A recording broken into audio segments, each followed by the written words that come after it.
तेरे साथ हूँ, हर एक के पास है।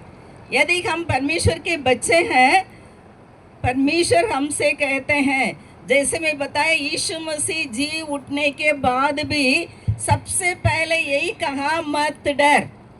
क्या कहा? मत डर। हर एक चीज़ों के लिए हम डरते डरते डरते जीते हैं, लेकिन जो हम सबको बनाया परमेश्वर, आकाश और पृथ्वी को बनाया, सारा अधिकार उन्हीं के कंट्रोल में है। शैतान भी उनके पैरों के नीचे है। शैतान का सिर को क्रूस पर कुचल डाल दिया। वही प्रभु तीसरे दिन जैसे क्रूस पर मर के यीशु मसीह तीसरे दिन जी उठा और कहा, मत डर क्योंकि मैं तेरे साथ हूँ। हालेलुया। आज से कोई भी नहीं डरेंगे।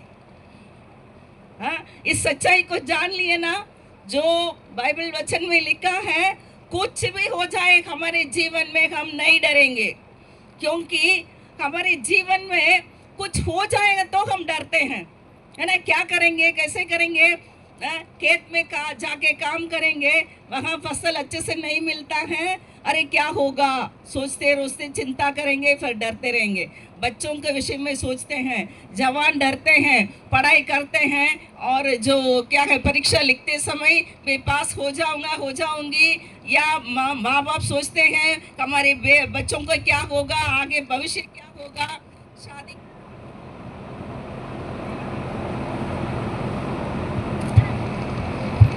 शादी के बारे में भी सोचते हैं कैसे होगा, तो ये सोचते सोचते डरते हैं। तो इसलिए यीशु ने कहा, मत डर, सारे बोझ से दबे हुए लोग मेरे पास आओ, मैं तुम्हें विश्राम दूंगा। है ना, हमारा बोझ रोज हम पर उठाने वाला है। वैसे लिखा है भजन संहिता 68 का 13 में लिखा है, हमारा बोझ रोज उठाता है। हम उठाने के लिए जरूरत नहीं है। वही कहता है, मत डर क्योंकि मैं तेरे साथ हूँ। ठीक है, तो आज से इस बात को मन में रखना। और ये भी कहा, ये पूरे बाइबल में कितने बार लिखा हुआ है? 366 बार लिखा हुआ। कितने बार लिखा है? 366 बार। क्यों ऐसे 400 बार नहीं लिखा, 200 बार नहीं लिखा? क्योंकि साल में कितने दिन है? 365 दिन है। एक साल में कितने दिन है? 365। और 4 साल में एक दिन ज्यादा आता है, उसको जो पढ़ाई करने वाले बच्चे जानते हैं, लीप ईयर। तो उसी दिन का भी हमारा प्रभु ध्यान रखता है, इसलिए 366 बार लिखा हुआ है, मत डर मत डर। रोज हम एक बार सुबह उठते ही कहना है, यीशु ने कहा, आज मुझसे मत डर क्योंकि मैं तेरे साथ हूँ। रोज करने के लिए बहुत सारा काम रहता है, मत डरना क्योंकि यीशु हमारे साथ है। बच्चे स्कूल जाएंगे, उन्हीं के साथ है, सबके साथ है। कभी नहीं छोड़ूंगा, कभी नहीं त्यागूंगा बोल के उन्होंने वायदा किया, तो वो झूठ बोलने वाला नहीं है। कहीं भी जाके, ऑफिस में जाके काम करेंगे, रास्ते में चलेंगे, बस में चलेंगे, गाड़ी में चलेंगे, और कहीं साइकिल में चलेंगे, खेत में काम करेंगे, जहाँ कहीं भी रहेंगे, यीशु ने कहा, मत डर क्योंकि मैं तेरे साथ हूँ। इस बात को ध्यान रखना। ठीक है, कल मैं एक महिला के विषय में मैं बताई थी, याद है? उनका नाम याद है? यहाँ जवान बच्चे नहीं है, नहीं तो वो बताएंगे। हाँ, किसी को याद है? स्त्री के बारे में मैंने कहा। हाँ बताओ। हाँ, कौन बताया? मार्था और मरियम। कौन कौन? आपको कुछ देने के लिए मैं सोच रही हूँ, कुछ गिफ्ट मिलेगा। कौन है? मार्था और मरियम बोला, और उनके लिए गिफ्ट देना। वहां आने के, वहां दोपहर को खाने के बाद वहां आके अपना गिफ्ट ले लेना। क्या नाम है बेटा? हाँ, ओके ओके, आके ले लेना। हाँ, वेरी गुड। आप लोग ध्यान से सुन रहे हैं, बहुत खुशी की बात है। मरियम मार्था दोनों के विषय में बताते हुए, और मरियम क्या कर रही थी, मार्था क्या कर रही थी, यही सीखा। ठीक है, आज भी एक महिला के विषय में ही मैं बताने वाली हूँ। सब लोग सोचेंगे क्यों महिला महिला बोल रही है, क्योंकि उसका दो तीन कारण है, लेकिन एक कारण यही है, अभी क्या है, उत्तम शुक्रवार और ईस्टर का दिन, पुनरुत्थान के दिन, उसको याद करके हम लोग यहाँ मीटिंग अरेंज किए हैं उन लोग। तो उसी संदर्भ में दो महिलाओं के विषय में लिखा हुआ है, इसलिए उनके बारे में मैं बताना चाहती हूँ, ठीक है। इसलिए है ना, मरियम जो है अपना बहुमूल्य इत्र यीशु मसीह के गाड़े जाने दिन के पहले वो देती थी, और वो मैं बताई थी। और एक महिला है, आज अभी मैं बताने वाली हूँ, उनका नाम भी मरियम है। मरियम मार्ता, है ना, मरियम के बारे में हमने सुना, मार्ता की बहन मरियम। अभी हम जो सीखने जा रहे हैं उनका नाम भी मरियम है, लेकिन पहचान के लिए ऐसे दिया गया है मरियम मगदलीनी। क्या नाम है? मरियम मगदलीनी। क्यों ऐसे दिया गया है? बाइबल में कम से कम 6-7 नाम की, मरियम नाम की महिला के बारे में लिखा हुआ है, उसका पहचान कैसे देंगे, इसलिए दिया गया है मरियम मगदलीनी। और मगदला नाम की गांव से आती है, इसलिए मरियम मगदलीनी बताया गया, ठीक है। जैसे कि हम किसी को बताते हैं वो कौन से गांव में रहती हैं, अरे उस गांव में रहने वाली वर्षा बोलते हैं, है ना, यहाँ एक वर्षा वहाँ एक वर्षा, नहीं नहीं, दूसरे गांव में रहने वाली वर्षा है, इसलिए उसी नाम से हम कहते हैं। वैसे ही यहाँ आज है मरियम मगदलीनी। क्यों मरियम मगदलीनी के बारे में, उनके जीवन से हमें सीखना है, क्योंकि जो हम उत्तम शुक्रवार के दिन में यीशु मसीह के साथ वाणी के बारे में ध्यान देते हैं, फिर शनिवार के दिन में भी ध्यान देते हैं, और तीसरे दिन यीशु मसीह जी उठा है, ये पूरे संसार जानती है, पूरे संसार जानती है। और जिसको यीशु मसीह जी उठ के सबसे पहला दर्शन मिला, उनका नाम है मरियम मगदलीनी। देखिए, यीशु मसीह के साथ साथ 12 चेले चलते थे, जहाँ कहीं भी गए, 5 रोटी 2 मछलियों को 5000 से अधिक पुरुष और स्त्रियां उन लोग लिए, खाए, और कहीं अद्भुत कार्य हुआ था, चेले साथ रहे। लेकिन जब यीशु मसीह को क्रूस पर चढ़ाया, पकड़ के लेके गए और क्रूस पर चढ़ाया, उस समय 12 चेले उनको छोड़कर भाग गई, 12 चेले छोड़कर भाग गई। और कई स्त्रियां उस क्रूस के पास थे, कई लोग थे, लेकिन कई स्त्रियां उनके क्रूस के पास थे, उसमें कई स्त्रियों का नाम दिया गया है, उसमें मरियम मगदलीनी,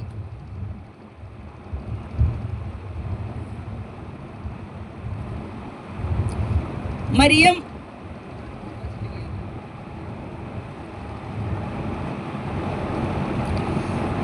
मगदलीनी भी थी, मरियम मगदलीनी भी थी। इसलिए उस मरियम के बारे में हमें जानना बहुत जरूरी है। इतने सारे लोग होने के बावजूद भी यीशु मसीह जी उठ के इस महिला के लिए क्यों सबसे पहला दर्शन दिए थे, है ना, वो कुछ कारण तो होगा। इसलिए उनके बारे में हमें जानना, सीखना, और उनके जीवन से जो सीखते हैं उसका अनुसार हमारे जीवन में करना परमेश्वर की इच्छा है। तो निकाल के पढ़ेंगे, मरकुस अध्याय 16 का 9वां वचन में लिखा हुआ है, मरकुस 16 उसका 9वां वचन। सप्ताह के पहले दिन भोर होते ही वह जी उठकर पहल मरियम मगदलिनी को उस जिसमें से उसने 7 दुष्ट आत्माएं निकाली थी दिखाई दिया। सबसे पहले उस मरियम मगदलिनी को दिखाई दिया, दर्शन दिया, जिसमें वो भी लिखा हुआ है, जिसमें 7 दुष्ट आत्माएं थी, और 7 दुष्ट आत्माएं उस मरियम मगदलिनी के जीवन से, शरीर से यीशु मसीह छुटकारा दिए थे। और वो भी लिखा हुआ है, उनका जीवन यीशु मसीह से मिलने के पहले दुष्ट आत्मा से ग्रसित थी, पीड़ित थी, बहुत वेदना दुख उठा रही थी, लेकिन यीशु ने उनके जीवन से, उनके शरीर से दुष्ट आत्मा के बंधन से छुटकारा दिए थे। इसलिए मरियम मगदलीनी यीशु मसीह के पीछे पीछे चली। बाइबल में लिखा हुआ है, जहाँ कहीं यीशु मसीह जाते थे चेले भी जाते थे और करियां स्त्रियां भी उनको मदद करने के लिए चलते थे। और क्रूस पर चढ़ाया गया, उसी समय में भी साथ थी। कहाँ निकाल के कब्र में रखा गया, वहां पर भी वो देख रही थी। ना केवल वही है, वहां खत्म नहीं हुआ। क्या हुआ, तीसरे दिन उनका शरीर में कुछ सुगंध द्रव्य, मतलब उसमें डालने के लिए जाने वाले थे। और जो शनिवार का दिन, शब्द का दिन मनाते थे, उस समय कुछ भी नहीं करना था, इसलिए चुपचाप रहे। तीसरे दिन सुबह सुबह उठ के कब्र पर गए जहां यीशु मसीह रखे थे, यीशु मसीह को रखे थे। और लिखा हुआ है ये मरियम मगदलीनी कब गई थी, उसको भी हम निकाल के पढ़ेंगे। यूहन्ना अध्याय 20 का पहला वचन से पढ़ेंगे, पहला वचन से चार तक पढ़ेंगे। यूहन्ना 20 पहला वचन से 4 तक। सप्ताह के पहले दिन मरियम मगदलिनी भोर को अंधेरे रहते ही कब्र पर आई और पत्थर को कब्र से हटा हुआ देखा। तब वह दौड़ी और शमौन पतरस और उस दूसरे चेले के पास जिससे यीशु प्रेम रखता था आकर कहा, हे प्रभु, वे प्रभु को कब्र में से निकाल ले गए हैं और हम नहीं जानती कि उसे कहाँ रख दिया है। तब पतरस और वह दूसरा चेला निकलकर कब्र की ओर चले। वे दोनों साथ साथ दौड़ रहे थे, परंतु दूसरा चेला पतरस से आगे बढ़कर कब्र पर पहले पहुंचा। ठीक है, बस इतना ही। हम देख रहे हैं मरियम मगदलीनी के विषय में लिखा हुआ है, कब वो निकल गई थी कब्र में। लिखा हुआ है सुबह सुबह, जब अंधेरा ही था। सुबह भी नहीं निकला, रोशनी नहीं निकली, उसी के पहले ही उठकर कब्र पर गए, क्योंकि उनके जीवन में इतना आशीष को प्राप्त करी।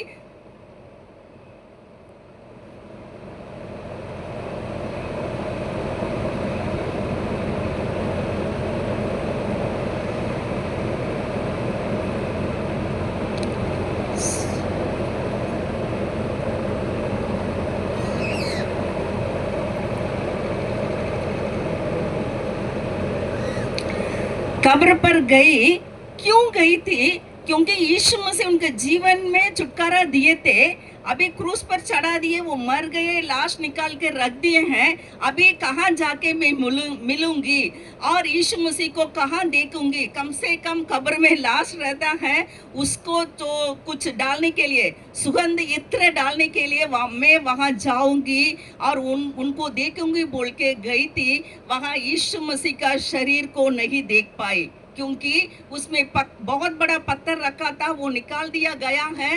वहां स्वर्गदूत दिखाई दिया और उन लोग बोल रहे हैं यीशु मसीह यहाँ नहीं है, यीशु मसीह यहाँ नहीं है। तो कई लोग आए चले गए, पतरस भी आया था, लिखा हुआ है, वो भी चला गया। लेकिन ये मरियम मगदलीनी वहां खड़ी होकर रोने लगी। क्यों रोने लगी? यीशु मसीह मुझसे इतना प्यार करके मेरे जीवन में आशीष दिया, लेकिन अभी यीशु मसीह नहीं है। कम से कम लाश तो यहाँ रहेगा सोच रहे थे, वो भी नहीं है। किसी ने उनको उठा के कहीं लेके चले गए, क्या है, चोरी करके लेके चले गए। अभी मैं कहाँ जाके मिलूंगी? उनका मन में दुख था और सोचने लगी, ऐसे ही रोती रही, मैं क्या करूंगी, किससे जाके बताऊंगी? तभी हम इसमें आगे बढ़ के देखते हैं कि अचानक एक जन वहां आके उनके सामने दिखाई दिया। ये मरियम मगदलीनी सोच रही है, वो क्या है, बगीचा का माली समझकर वो सोचने लगी, मेरे यीशु मसीह को कहाँ रख दिए हैं, किसने चोरी करके चले गए हैं, मुझे बताना, मैं जाके मिलना चाहती हूँ, ऐसे सोचने लगी। तो वो माली नहीं थे, यीशु मसीह, लेकिन वो पहचान नहीं पाई। तब यीशु मसीह उनसे बता रहे थे, मरियम बोल के नाम से पुकारा। तब वो सोचने लगी, उस जो आवाज को पहचानने लगी और ये बोलने लगी, रबी, मतलब प्रभु यीशु ऐसे बोल के उनको चरणों पर पड़ी है। तो सबसे पहला वहाँ उसी प्रकार उनको दर्शन मिला है और यीशु मसीह उनको कुछ बताए, तो वो बाद में देखेंगे। लेकिन ऐसे घटना से हम क्या सीखते हैं, इनके जीवन से हम क्या सीखते हैं? सबसे पहले यीशु मसीह से मिलने के लिए कब गई थी? जैसे लिखा हुआ है, सुबह उठ के अंधेरा ही था तब यीशु मसीह से मिलने के लिए गई थी। तो हमारे जीवन में हमें क्या करना है? अपने प्रभु यीशु मसीह से मिलने के लिए सुबह के समय में तैयार होना चाहिए। सुबह के समय क्या होना चाहिए? तैयार होना चाहिए। इसलिए सुबह तैयार होके वो गई थी और यीशु मसीह का दर्शन मिला है। और वो यीशु मसीह को यरूशलेम शहर में क्रूस दे दिए हैं, क्रूस पर चढ़ा दिए थे। वो यरूशलेम शहर की नहीं थी, मगदला गांव की औरत थी।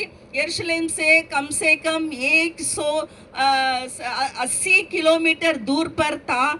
वहाँ से इतनी दूर आए अपने यीशु मसीह से मिलने के लिए, नई जगह, और उनको नहीं मालूम था कब्र कितना दूर में था, और अंधेरे में मैं अकेले जा रही हूँ, कोई नहीं है, क्या होगा, कैसे होगा, कोई भी डर नहीं था, कुछ भी बातों के बारे में नहीं सोची, कोई बहाना नहीं था, मेरे साथ कोई नहीं है, लेकिन मुझे कौन चाहिए? यीशु मसीह से मिलना है।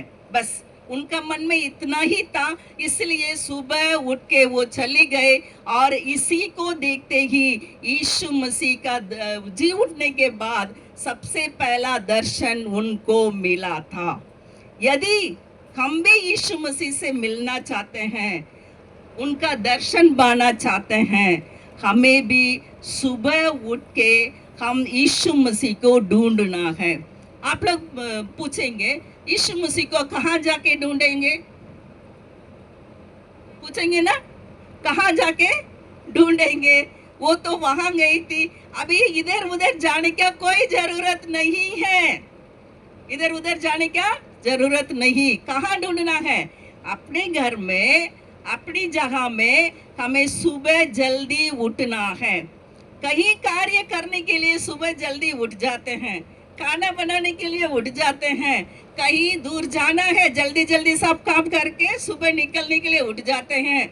लेकिन हम यीशु मसीह से मिलने के लिए सुबह उठना है। क्यों बार बार इस चीज को मैं बताती हूँ? बाइबल में लिखा है, ढूंढो बोल के, यीशु मसीह का या परमेश्वर को ढूंढो बोल के कम से कम 800 बार लिखा हुआ है। कितने बार लिखा है? 800 बार लिखा है। यीशु मसीह को, परमेश्वर को ढूंढो ढूंढो ढूंढो, वो तुम्हें मिलेगा। ढूंढो तो तुम पाओगे, ढूंढो तो तुम पाओगे। इसलिए हमें यीशु मसीह को ढूंढना है और उनसे मिलना है। मिलने के लिए हम क्या करना है? नीति वचन अध्याय 8 का 17 पढ़ेंगे। नीति वचन 8 उसका 17।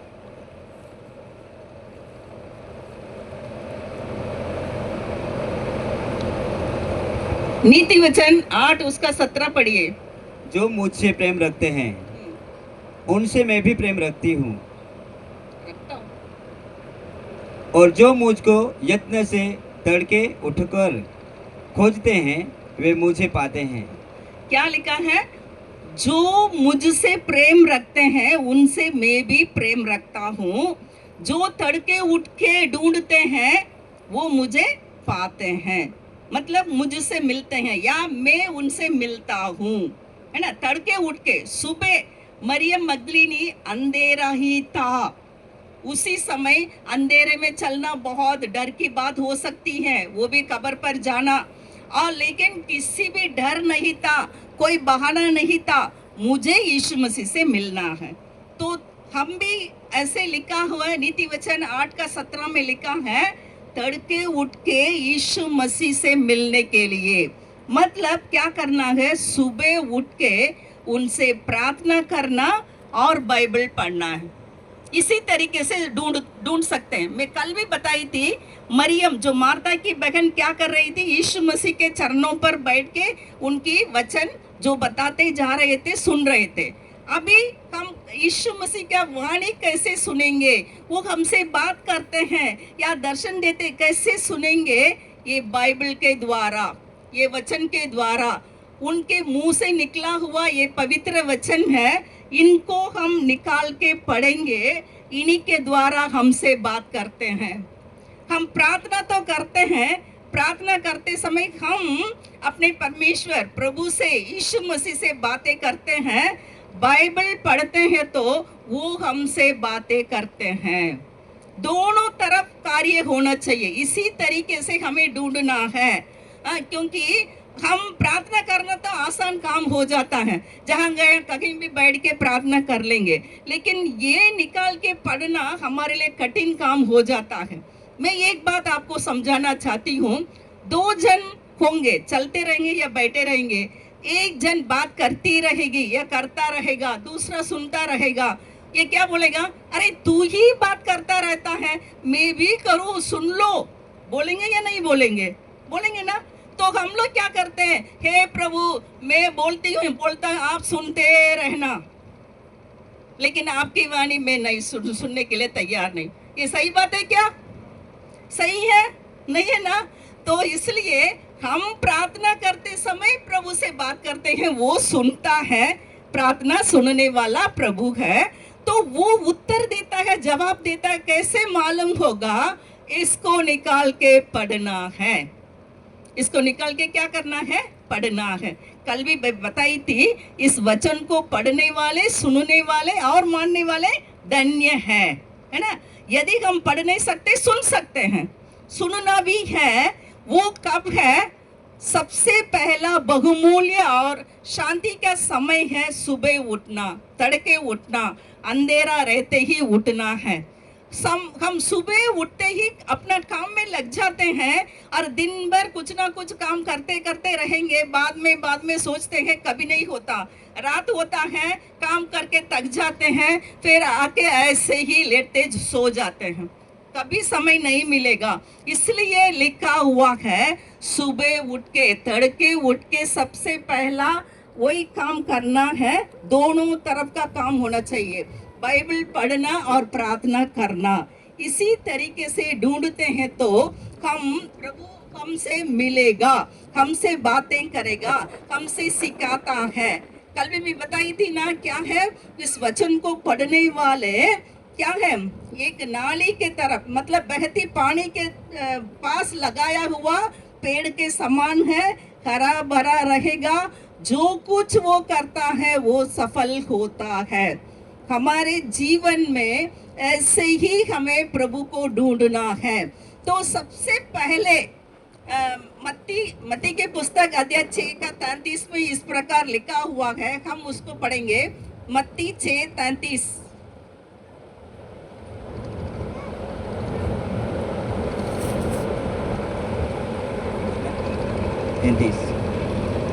इसलिए पहले तुम परमेश्वर के राज्य और उसके धर्म की खोज करो, तो ये सब वस्तुएं भी तुम्हें मिल जाएगी। सबसे पहले, बाद में लिखा है, तो अपना काम पूरा करने के बाद फिर मेरे पास आओ, ऐसे लिखा है? लिखा है? नहीं लिखा ना? हाँ, सबसे पहले परमेश्वर को ढूंढना है। ये सारी चीजें तुम्हें मिली जाएंगी। तुम्हारे जीवन में क्या जरूरत है, सब मिलेगा। हम लोग क्या करते हैं? सारे चीजों को पीछे चले जाते हैं पहले, फिर बाद में परमेश्वर को ढूंढने के लिए कोशिश करते हैं, इसलिए वो भी नहीं मिलता, ये भी नहीं मिलता, दोनों को खो जाते हैं। तो पहले हम परमेश्वर को ढूंढेंगे, सुबह उठ के प्रार्थना करेंगे, बाइबल पढ़ेंगे, फिर अपने काम पर निकल जाते हैं। आप देखना, उसी दिन का काम इतना जल्दी से हो जाएगा। उसी दिन का काम परमेश्वर आशीषित करेंगे। उसी दिन का काम में सारे कष्ट और दुख को दूर करेगा, क्योंकि लिखा हुआ है, हमारे आगे चलते हुए टेढ़े मेढ़े रास्तों को सीधा बनाता है। यदि हम प्रभु से बिना मिलके चले जाएंगे, वो कैसे हमारे साथ आ सकते हैं? है ना? सही बात है ना?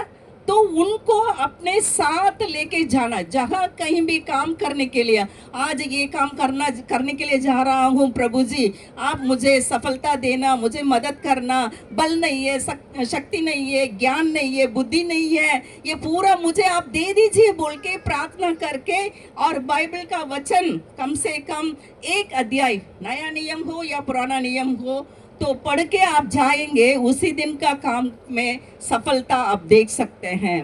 और यिर्मयाह नबी की किताब 29 का 13 और 14 पढ़ेंगे। यिर्मयाह 12 और 13 पढ़ेंगे। यिर्मयाह 29, 12 और 13।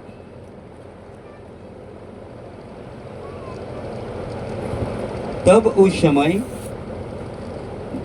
तुम मुझको पुकारेंगे और आकर मुझसे प्रार्थना करोगे और मैं तुम्हारी सुनूंगा। तुम मुझे ढूंढोगे और पाओगे भी, क्योंकि तुम अपने संपूर्ण मन से मेरे पास आओगे। अपने संपूर्ण मन से मेरे पास आओगे, ढूंढोगे, मैं तुमसे मिला करूंगा। परमेश्वर का वायदा, कभी वो झूठ बोलता है? कभी नहीं बोलता।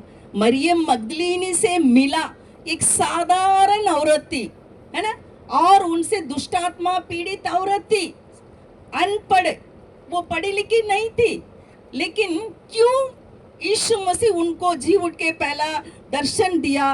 ताकि उनसे बहुत प्रेम करती थी, पूर्ण मन से जाके ढूंढने लगी, और सबसे चेलों को भी नहीं मिला, 12 चेलों को भी नहीं मिला। एक महिला को प्रभु यीशु मसीह जिनसे अधिक प्यार करती थी और पूर्ण मन से ढूंढती थी, इसलिए उनसे मिला। हम भी अपने संपूर्ण मन से सारे कार्य को छोड़कर, सुबह का समय है, हमारा दिमाग भी बहुत ठीक रहता है ना, सुबह उठ के उसके बाद ही वो कार्य ये है, पूरा सुनते सुनते पूरा भर जाता है। उसके पहले हम सुबह उठ के ही हमारा परमेश्वर से मिलना है। वो कहता है, मैं तेरे लिए बहुत बड़ी बड़ी योजना रखा हूँ। अभी हमने पढ़ा ना, यिर्मयाह नबी की किताब 29 का 11 में लिखा है, मैं योजना, कल्पना मैं तेरे लिए रखा हूँ, वो तुम्हारे हानि के लिए नहीं, तुम्हें कष्ट या दुख देने के लिए नहीं, लेकिन तुम्हें आशीष देने के लिए और उज्जवल भविष्य बनाने के लिए मेरे पास बहुत सारे प्लान्स हैं और बहुत सारे योजनाएं हैं। यदि उनसे हम नहीं ढूंढेंगे, वो कैसे बताएंगे हमको, कैसे अपने जीवन में करेंगे, हमारे जीवन में करेंगे। इसलिए हम जाके सबसे पहले उनसे मिलना है, ढूंढना है, वो हमारे लिए बताएंगे, आशीष हम उनसे जरूर प्राप्त करेंगे। भजन संगीता 34 का 4 से 8 तक पढ़ेंगे। भजन संगीता 34, 4 से 8 तक। मैं यहोवा के पास गया, तब उसने मेरी सुन ली और मुझे पूरी रीति से निर्भर किया। जिन्होंने उसकी ओर दृष्टि की, उन्होंने ज्योति पाई और उनका मुंह कभी काला न होने पाया। इस दिन जन ने पुकारा, तब यहोवा ने सुन लिया और उसको उसके सब कष्टों से छुड़ा लिया। यहोवा के डरवैयों के चारों ओर उसका दूत सामने किए हुए उनको बचाता है। चख कर देखो कि यहोवा कैसा भला है, क्या ही धन्य है वह पुरुष जो उसकी शरण लेता है। कितना अच्छा बताया गया है परमेश्वर हमें क्या करना है। जो उन्हीं को ढूंढ के जाते हैं, उन लोग पूरी तरीके से भय डर से मुक्त हो गए हैं। मतलब इतना डर भय रहता है तो परमेश्वर वो सारे डर भय को दूर करता है, हमारे मन से, हमारे जीवन से दूर कर देता है। और जितनों ने उनको वो देखा, मतलब उनको ढूंढा, उनके पास गए और उन लोग ज्योति पाई। हम परमेश्वर के सम्मुख में बैठते हैं, बाइबल पढ़ते हैं, प्रार्थना करते हैं, अपनी रोशनी हमारे चेहरे पर चमकाता है, सच में चमकाता है। दूसरे लोगों को देखो, और जो इतने कष्ट और दुख से भरे रहते हैं, उनका चेहरा तो ऐसे ही कैसे रहता है, उतारा हुआ रहता है। लेकिन परमेश्वर को ढूंढते हैं, उनसे प्रार्थना करते हैं, ज्योति पाते हैं, हमारे चेहरे पर चमक आती है बोल के लिखा है। अपनी रोशनी हम पर चमकाता है। हमारा चेहरा कैसे होगा? चमकता है। कई लोग स्त्रियां कहाँ जाते हैं? ब्यूटी पार्लर जाते हैं। क्या है अपने जहाँ जवान लड़कियां नहीं है, कहीं महिला जानती है जो ब्यूटी पार्लर जाती है अपने चेहरे को चमकाने के लिए। जरूरत नहीं, कहाँ जाना? यीशु मसीह के चरणों पर जाएंगे, हमारा चेहरे पे क्या आएगी? चमक आती है। उसके लिए कोई पैसा खर्च नहीं करना, सिर्फ समय बिताना है। दूसरों के सामने हमें क्या है? परमेश्वर हमें क्या करेगा? आशीष देगा। और लिखा है, परख कर देखो, चख कर देखो कि यहोवा कैसे भला है। यदि हम इस प्रकार उनके चरणों पर बैठ के प्रार्थना नहीं करेंगे, वचन को नहीं पढ़ेंगे, अपने जीवन में अनुभव नहीं करेंगे, तो फिर कैसे हम बोल सकते हैं या अपने जीवन में अनुभव कर सकते हैं कि वो कैसे भला है? चख कर देखना है। अब देखिए, एक फल, अभी भी आपको एक फल दिया, मीठा लगा? मीठा था या खट्टा था? मीठा था। तो कैसे पहले मालूम पड़ा? खाने के बाद ही मालूम पड़ा। पहले ऐसे दिखाते रहेंगे, आप बोल सकते हैं ये मीठा है? या एक बहुत अच्छा आम लेकर आएंगे, बहुत सुंदर है, आम है आपको चाहिए, बहुत अच्छा लगेगा, लेकिन जब तक उसको खा के नहीं देखेंगे तब तक मालूम नहीं पड़ेगा कि वो मीठा है या खट्टा है। वैसे ही हमारा परमेश्वर जो भी बताता है, वचन पढ़ो, ढूंढो, जैसे मरियम मगदलीनी करती थी, आशीष प्राप्त करी, वो चख कर देखी अपने जीवन में। हम भी चख कर देखना है कि यहोवा कैसे भला है। आज इसे हम सब निर्णय लेंगे। ये नहीं सोचना है कि मुझे पढ़ना नहीं, लेकिन बार बार मैं बताती हूँ, हम सुन सकते हैं, वचन सुन सकते हैं, इसलिए रोज हमें ढूंढना है। देखिए, आज खाना खाएंगे, आज एक दिन पूरा खाना खा के एक हफ्ता तक रह सकते हैं क्या बिना खा के? हाँ, हम सोचेंगे ठीक है, आज घर में खाना बनाया, पूरे परिवार खा लिया, अरे आज तो खाना खा लिए, अभी क्यों रोज रोज खाना बनाना है? सोचते या नहीं सोचते? यदि ऐसे होता तो सारी महिलाएं सोचती है बहुत अच्छा काम है। ऐसे हम नहीं जी सकते, क्योंकि बच्चों को खिलाना है, हमें भी खाना चाहिए, ताकत मिलना है। तो लेकिन हम क्या सोचते हैं, संडे के दिन, इतवार के दिन एक ही बार आके हम ऐसे ही चर्च में आके या मीटिंग में आके ये वचन सुनेंगे और एक हफ्ता पूरा कुछ भी नहीं करना सोचते या नहीं सोचते? हाँ, फिर अगले इतवार का आने के लिए सोचते। ऐसे नहीं होगा। ये पूरा शरीर के लिए इतना खाना जरूरत है। कल मैं बताई थी, आत्मा का भोजन है बाइबल का वचन, रोज लेना है। ठीक है, इस बात को आप याद रखिए। ठीक है, दूसरी बात, उस मरियम मगदलीन के जीवन से हम क्या सीखते हैं, उसको यूहन्ना अध्याय 20 में हम पढ़ते हैं। यीशु मसीह उनसे बताया, 20 का 16 वचन,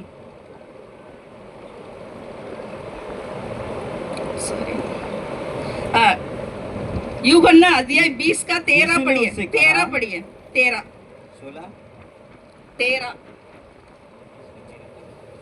यूहन्ना 20 उसका 13।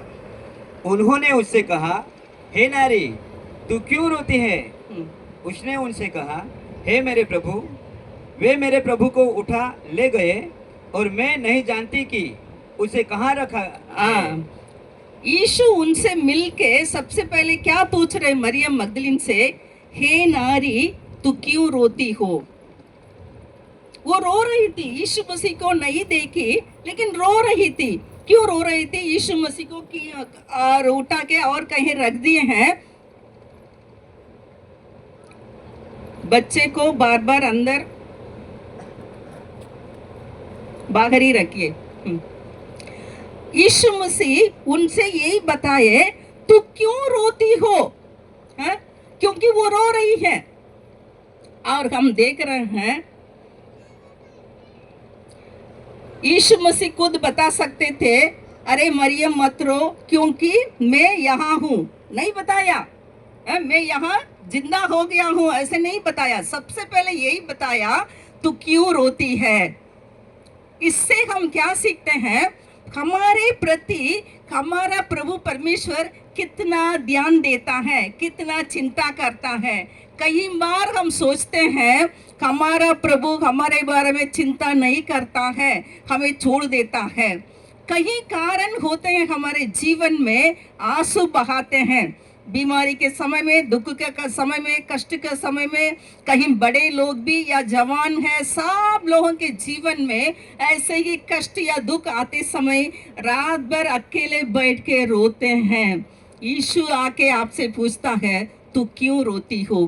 कितना प्यार करता है हमसे। ये नहीं सोचना है मेरा प्रभु मुझे छोड़ दिया, मैं अकेली नहीं हूँ। मैं बार बार आपको मैं बताती हूँ, यीशु मसीह आपके साथ है।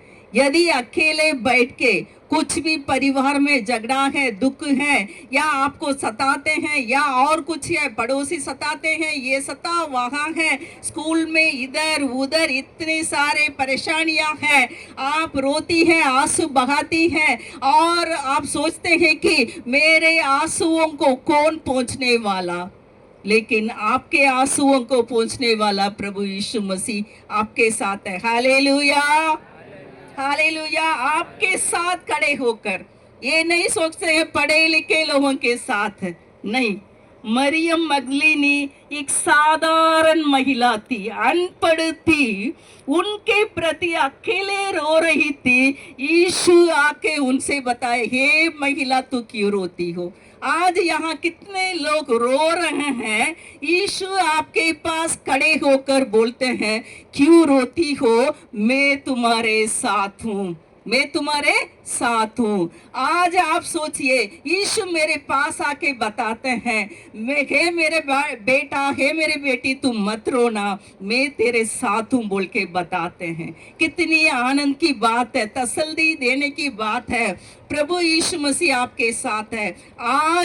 आज ऐसे आप महसूस करना, आज ऐसे समझना, यीशु मुझसे बहुत प्यार करता है, इसलिए मेरे पास आके ऐसे कहता है, तू क्यों रोती हो? मैं हूं तुम्हारे साथ, मत डरना, मत रोना। उनके हाथ को बढ़ा के आपके आंसुओं को आज यीशु पहुंच रहा है। हालेलुया।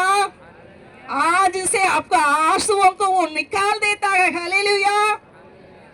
इस बात को, वही है हमारा प्रभु यीशु मसीह, वो अलग से नहीं, हमारे साथ रहना चाहता है।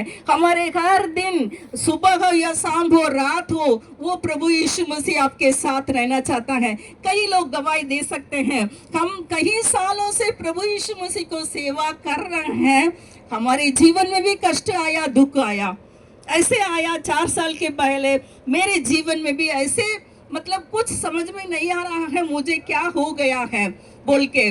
और क्योंकि वो डॉक्टर एक गलत दवाई देने के कारण मेरे शरीर में इतना कमजोरी आ गई है, बहुत कमजोर हो गई थी। और मुझे ऐसे लग रहा था, ये उठाने के लिए भी मेरे हाथ में सामर्थ नहीं था, यहाँ से वहाँ तक मैं चल नहीं सकती थी, और कुर्सी पर बैठी रही, और मेरे अंदर ऐसे लग रहा था सब कुछ निकल गया। और इतना बोल रही हूँ, उस दिन मुंह खोल के बोल नहीं पाई, और मेरे पति के पास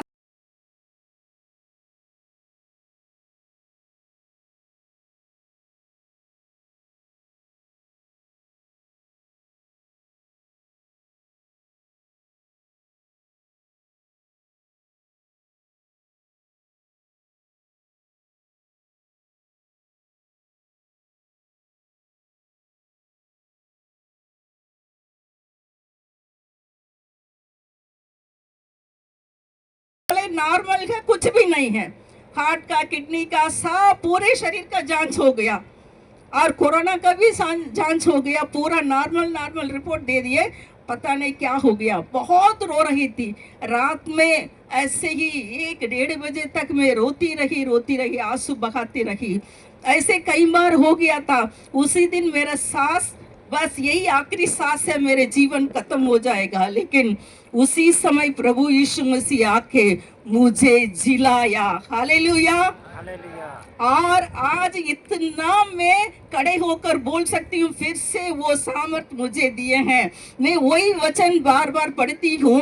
यशायाह नबी की किताब अध्याय 40 का 29 से लेकर 31 तक, तेरे सम्मुख में समय बिताने वाले सामर्थ पाएंगे, उकाब की नाई उड़ेंगे, चलेंगे और दौड़ेंगे तो भी थकेंगे नहीं, श्रमित नहीं होंगे लिखा है। वैसे सामर्थ मुझे चाहिए। यीशु आके मुझे चंगाई दी है, मेरे आंसुओं को पहुंचा। आज इतने दूर दूर तक में हम जा रहे हैं, इतना सामर्थ दिया। आप लोगों को भी प्रभु यीशु मसीह जरूर देगा। अकेले नहीं है आप, आपके आंसुओं को पहुंचेगा, सामर्थ देगा, शक्ति देगा, जरूरतों को पूरा करेगा और आपकी इतना योजना रखा है उसको आपके जीवन में पूरा करेगा। हालेलुया। इसलिए चिंता करने का जरूरत नहीं। बार बार उन्होंने कहा मत डर, मत डर, उसको याद रखिए। आप डॉक्टर के पास जाएंगे तो कमजोरी के लिए एक टॉनिक का खुराक लेने के लिए बताते हैं या एक गोली लेने के लिए बोलते हैं, है ना। तो वैसे ही हमारा वैद्यों का वैद्य है, हमारे जीवन के बारे में चिंता करने वाला हमारा प्रभु यीशु मसीह सारे संसार के डॉक्टरों के ऊपर भी महान डॉक्टर है। वो कहता है रोज एक गोली लेना है। कौन सा गोली लेना है? मत डर। क्या लेना है? मत डर। मतलब यीशु ने कहा मत डर बोल के मुझे बताया। रोज अपने आप को बताना चाहिए मत डर। कहाँ है? मैं तेरे साथ हूँ, मैं कभी नहीं छोड़ूंगा, कभी नहीं त्यागूंगा। जैसे वो गीत जानते हैं ना, जैसे माता संभालती है वैसे मैं तुम्हें संभालूंगा। कैसे संभालने वाला परमेश्वर? माता कैसे संभालती है वैसे हमें संभालने वाला परमेश्वर। कभी नहीं छोड़ूंगा, कभी नहीं त्यागूंगा, है ना। सोचिए यदि आप लोग यहाँ बैठे हैं, आपके बच्चा बेटा वहां रो रहा है, बेटी रो रही है, दूसरों को सुनाई नहीं देगा, सिर्फ माता को ही मालूम पड़ेगा मेरा बच्चा रो रहा। दूसरा पहचानेंगे क्या?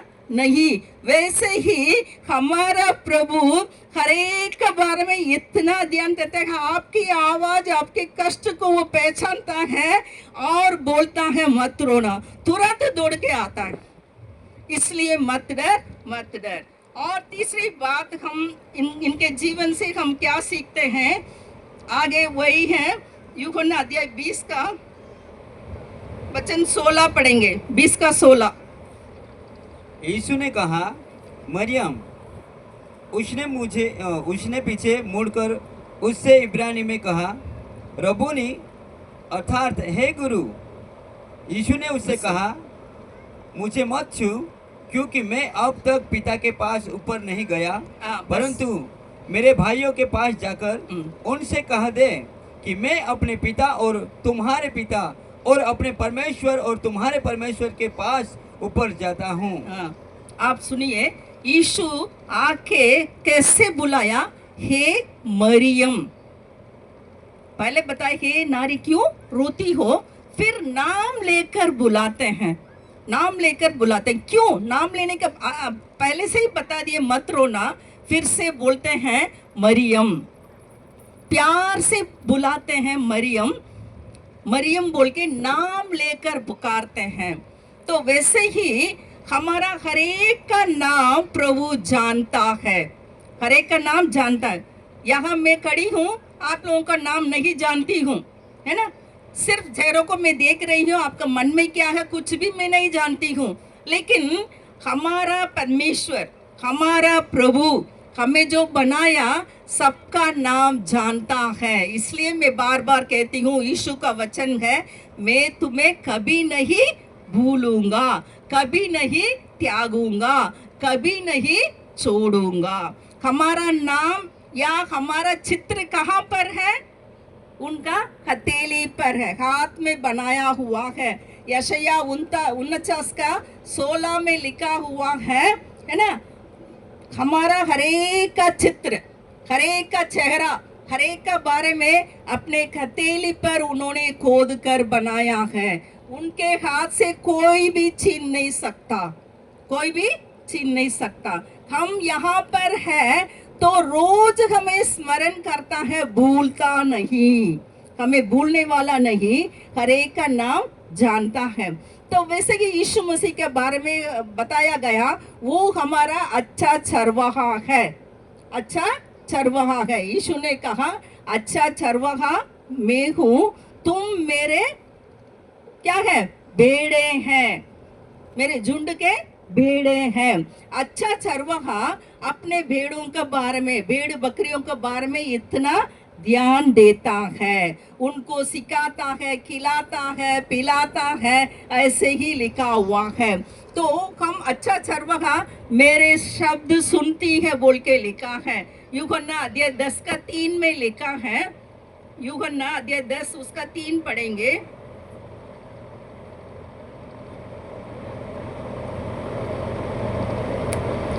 यूहन्ना 10 का 3। उसके लिए द्वारपाल द्वार खोल देता है और भेड़ें उसका शब्द सुनती है, और वह अपनी भेड़ों को नाम लेकर बुलाता है और बाहर ले जाता है। अपने भेड़ों को नाम लेकर बुलाता है। मैं नाम नहीं जानती, इसलिए छोटे बच्चों को अरे बेटे इधर आओ, अरे बेटा इधर आओ, ऐसे ही मैं बोल सकती, लेकिन नाम लेकर बुलाएंगे, जो अच्छे से जानते हैं वही है उनका नाम लेकर बुला सकते। वैसे हमारा प्रभु हमारा नाम जानता है, इसलिए प्यार से बुलाता है। जैसे कि हे Mariam Mariam, Martha Martha, Abraham Abraham, और क्या बोला, हे शमूएल शमूएल, मूसा मूसा तुम कहाँ हो, है ना। तो वैसे ही प्रभु हरेक का नाम लेकर बुलाता है, तो हमारा वो अपना प्यार हम पर प्रकट करता है, बताता है ये मेरा बेटा है, ये मेरी बेटी है। हरेक मम्मी पापा दूसरे अपने बच्चों का नाम जानते या नहीं जानेंगे, लेकिन मम्मी पापा जानते हैं, नाम लेकर बुलाते हैं, है ना। तो तारीफ करेंगे, सब कुछ करेंगे। परमेश्वर वैसे ही नाम लेकर बुलाता है, हमारा अच्छा चरवाहा। और भजन संहिता 23 तो आप लोग सुने होंगे। भजन संहिता 23 में लिखा है, ये वो हमारा अच्छा चरवाहा है, इसलिए मुझे किसी भी चीज की घटी नहीं होगी। कोई भी चीज की जरूरत है तो भी हरेक जरूरतों को पूरा करने वाला परमेश्वर ये बुलाता है, नाम लेकर बुलाता है, अपना प्यार प्रकट करता है। वो हमारा अच्छा चरवाहा है, अपने भेड़ों के बारे में जानता है, इसलिए कहाँ लेके जाता है, जहाँ भेड़ों के लिए हरा भरा घास, आप लोग अच्छे से जानते हैं, है ना। भेड़ बकरी गाय बैल को पालने वाले जानते हैं, उनका हरा भरा खिलाना कितना अच्छा रहता है। और निर्मल पानी वहाँ लेके जाता है, मतलब हमारा मन का वो ठंडक पहुंचाता है, तसल्ली देने का कार्य है, हमारे जरूरतों को पूरा करने वाला, ना केवल हमारे शरीर के बारे में, हमारे आत्मा के बारे में भी चिंता करने वाला प्रभु है, हमें मार्ग दिखाता है। उसमें लिखा है, यदि अंधकार से भरी हुई मार्ग में हम चलेंगे तो भी मैं न डरूंगा, क्योंकि आप मेरे साथ हैं। हालेलुया। आपके जीवन में ऐसे ही आंधी या तूफान के समान कोई भी कष्ट या दुख आ जाए तो आप नहीं डरना, क्योंकि ऐसे समय में भी हमारा प्रभु हमें छोड़ के नहीं जाता है। वैसे लिखा है, एक प्रभु के दास ने एक दर्शन देखा, एक स्वप्न देखा। उसमें देखा 2 जन चलते जा रहे हैं और दोनों का पैरों का निशान रहता है ना। गीला मिट्टी में जाएंगे तो दोनों का पैरों को निशान है। वैसे समंदर के मिट्टी में जा रहे थे और थोड़ी दूर इस तरफ जाके आने के बाद एक पहाड़ दिखाई दिया और पहाड़ पर चढ़ते समय सिर्फ एक जन का पैरों को निशान दिखाई दिया। तो ये प्रभु का दास पूछ रहा है परमेश्वर से, ये क्या है प्रभु, तो प्रभु ने बताया, देखो बेटा, जब तू चलता था मैं भी तुम्हारे साथ साथ चलता हूँ। तो वो बहुत खुश हो गया। हाँ, जैसे वचन में लिखा है, प्रभु आप मेरे साथ साथ चलते थे। हाँ, ये बहुत खुशी की बात है। लेकिन जब पहाड़ पर चढ़, एक ही पैरों का निशान दिखाई दे रहा है, प्रभु मैं पहाड़ पर चढ़ते समय आपने मुझे छोड़ दिया, आपने मुझे छोड़ दिया। आपने बताया मैं साथ साथ चलता था, मैं पहाड़ पर चढ़ता था, और वहां तो आपने छोड़ दिया क्योंकि एक ही जन का पैरों को निशान दिखाई दे रहा है। तब प्रभु ने कहा, बेटा मैं समझाता हूँ, पहाड़ पर चढ़ते समय तू चढ़ नहीं सका, इसलिए मैं तुझे अपने कंधों पर लेके मैं चल रहा था, मेरे पैरों का निशान है वो। हालेलुया। जब हम अपना बोझ नहीं उठा सकते हैं, प्रभु हमारा बोझ उठाता है। हम चल नहीं पाते हैं, हमें अपने कंधे पर लेके जाते हैं। हालेलुया। वही है हमारा प्रभु। तो मरियम मगदलिनी के जीवन में प्रभु यीशु मसीह इसी पर सिखाया कि कैसे वो उनसे प्रेम करती थी, और प्रभु यीशु मसीह भी उनको अपने प्रेम दिखाया। इतना प्रभु हमारा अच्छा चरवाहा है, हमें हर एक जरूरतों को पूरा करेगा। कष्ट और दुख के समय में हमें अपने कंधों पर लेके चलेगा, तसल्ली देगा, आंसुओं को पहुंचेगा। इसलिए आप लोग चिंता नहीं करना, नहीं डरना। आखिरी में एक बात है मरियम मगदलिनी के जीवन से सीखने के लिए, हम एक वचन निकाल के पढ़ेंगे।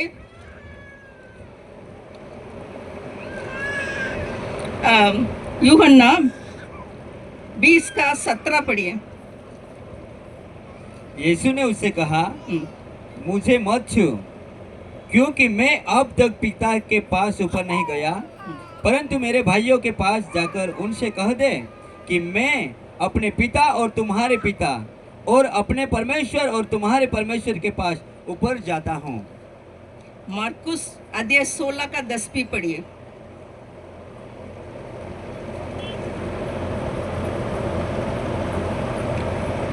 उसने जाकर यीशु के साथियों को, जो शोक में डूबे हुए थे और रो रहे थे, समाचार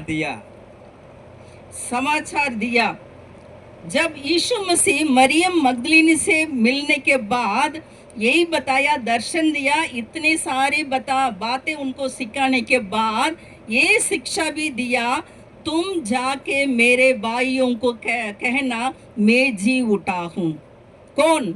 अपने शिष्यों के जाके बताने के लिए बोल रहे थे, क्योंकि उनमें सब लोग क्या कर रहे थे, क्रूस पर चढ़ाए यीशु मसीह को देखते, उनको पकड़ के लेके जाते समय ही सब लोग भाग गए। एक ही था आखिर में आया था यूहन्ना, फिर आखिर में वो भी चला गया।